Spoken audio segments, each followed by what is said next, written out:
Okay, produk Cryo Herbal Spray adalah satu produk yang paling miracle. Tapi kalau you all cuba Cryo Herbal Spray, dia memang modern bau dia. Yang paling unik, Cryo Herbal Spray ni, dia diperbuat daripada sejenis pudina Jepun. Dia diperbuat daripada sejenis minyak kulit pokok.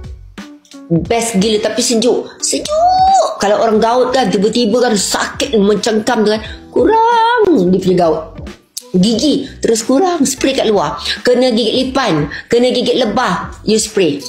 Jangan tinggal dekat rumah. Ni dia Cryo Herbal Spray. Dia, ya Allah, memang is the best. Anda takkan jumpa minyak sebagus ini, Cryo Herbal Spray. Selalu kita tengok orang tampal koyok apa semua kan. Kenapa tampal koyok? Tampal koyok tu dia tidak sekuat Cryo. Cryo ni boleh masuk saraf kita. Kalau kita sesak nafas, boleh hilang sesak nafas.